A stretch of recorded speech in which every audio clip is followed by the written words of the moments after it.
বহরমপুর গিয়ে আমাদের কাজগুলো কমপ্লিট করে নিয়েছিলাম। তারপরে খাওয়া-দাওয়া করছিলাম। আগের ভিডিওগুলো নিলে অনেক বড় হতো। সেজন্য কিন্তু আমি এখান থেকে ভিডিওটাকে মানে শুরু করেছি। আর আমরা এই দই বড়াটাও নিয়েছিলাম। কারণ অনেকদিন ধরেই মনে হচ্ছিল দই বড়া খাবার। আমরা ২ টো পুরি বলেছিলাম, ৪ টে দিয়েছিল। আর আমরা কিন্তু ক্যানসেল করিনি, ৪ টি করে খেয়েছি। এত অসুবিধা হচ্ছিল বাট দই বড়াটা খাওয়ার পরে কিন্তু হজম হয়ে গেছিল। দই বড়াটা খেতে যেমনই টেস্ট লাগুক, খেতে মানে খাওয়াটা কিন্তু খুব ভালো। তারপরে বিশাল চলে গেছিলাম। আর বিশালের বেডশিট গুলো দেখছিলাম। অনেক কমে দেখছিলাম বাট ওইগুলোর সাইজ কিন্তু অনেক ছোট, তাই তো বলি। সেদিন আমি কিছু নিইনি, বৌদি মেবি নিয়েছিল। আর তারপরে আমরা চলে গেছিলাম হচ্ছে আমার সোয়েটার কেনার জন্য। আর এখানে আমি মাত্র ৪ টে সোয়েটার দেখার পরে আমি কিনে নিয়েছিলাম। এটা ১০ নাম্বার মানে কাউন্টারে কিনেছিলাম। আর এখানকার লোকজনের এত ভালো মানে ব্যবহারটা, মানে মুখে হাসি রেখে তোমাকে যতটা বলবা ততটাই রাখাবে। আর এই দাদাটাও অনেক ভালো। আমি এনার কাছে নিয়েছি। আর এবার আমি যেগুলোই নেবো ওনার কাছেই নেবো। কারণ ওনার কালেকশন আমার খুবই পছন্দ। আর আমি একটা কাশ্মীরি শাল নেবো ভাবছি। তো আমার ওখান থেকেই নেয়ার প্ল্যান আছে। এখানে এসে আমি এটা দেখছিলাম বাট আমার মানে আমি একবার মনে হচ্ছিল ভালো লাগছে, একবার মনে হচ্ছে যে না, মানে কি একটা কনফিউজ হয়ে গেছিলাম। আর এখানে আমি কি বলছিলাম আমি নিজেও জানি না। বাট আমি কিন্তু রেখেছিলাম না। বাট আমার ভিডিও দেখে মনে হচ্ছে রেখেছিলাম। এখানে আমার মানে ভাইপোর জন্য একটা সোয়েটার দেখছিল বাট ওর হলো না ঠিক মতো। তারপর এখানে ওর বৌদি একটা চাদর নিয়ে নিল বাড়িতে পরার জন্য। আর এই দেখো লক্ষ্মী ছেলেটাকে দেখেছো? শান্ত হয়ে দাঁড়িয়ে আছে। যদিও ওকে শান্ত করে রাখার জন্য অনেক স্ট্রাগল করতে হয়। কারণ ও ছুটে, ছুটে পালিয়ে যায়। তারপরে আমার খুশিটা দেখছো আমি কত খুশি। আর অনেকদিন পরে আমি এটা নিজের টাকায় কিনেছি, সেজন্য আরো বেশি আমার মানে আনন্দিত লাগছে বা কিছু যেটা বলে।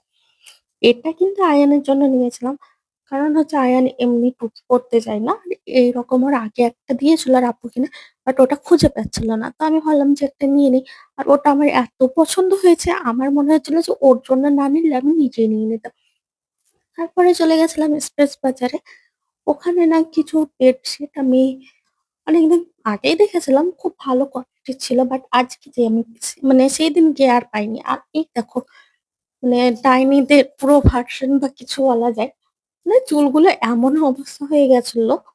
আর এটার লকটা না আলাদাভাবে ছিল। আর আমি বাসের লক লাগাতে প্রচন্ড ভয় পাই।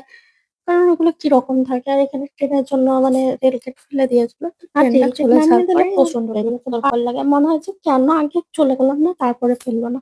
আর বাড়িতে এসে আয়ানের সঙ্গে ব্যাডমিন্টন খেলছিলাম। তারপরে ঘরে এলাম স্নান করার সময়। তখন বাজে প্রায় ৪ টের সময়। তো আমি লাগিয়ে বলছি যে, "না, এটা আমার তো খুব ভালো লাগছে, তাহলে আমি নিয়ে নিই।" সেই কারণে কিন্তু ও এসে আমাকে কেড়েও নিয়েছে।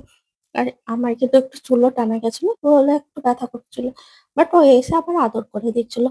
টম এন্ড জেরি এমনি বলবে না, সবসময়ই করে। আর ওখানেও না একটা ছোট বাচ্চার জানকের যে একটা সং আছে, আমি পুরোটা জানি না। বাট ওটা শুনেছে তাই ওটাই আমাকে বলছিল। আর মানে মজাও করছিল মাসির সঙ্গে যা করে আরকি। সেগুলোই হচ্ছিল। আর এইখানে ওই ব্যাডমিন্টন নিয়ে বলছিল, "চলো মাসি আবার খেলবো।" তো আমি বললাম, "না, যে আমি স্নান করে আসি তারপরে খেলবো।" আর আমি মানে স্নান না করে এরকম খেলাধুলো করতে গেছিলাম। তো প্রচন্ড টায়ার্ড হয়ে গেছিলাম। আর এই দেখো আমি এইরকম কথা বলছিলাম। কি কথা বলছিলাম সেটাও আমি ভুলে গেছি।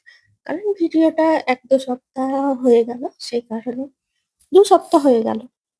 তো আমি ওর সঙ্গে ব্যাডমিন্টন খেলবো বললাম যে, "আমি স্নান করে এসে খেলবো।" তো আমি খুব খুশিও হয়ে গেছিল তখন। এইরকমই আমাদের মধ্যে চলতে থাকে। একটু হাসি মজা মারপিট এই করেই। তো আজকের জন্য এইটুকুই, চলো টাটা।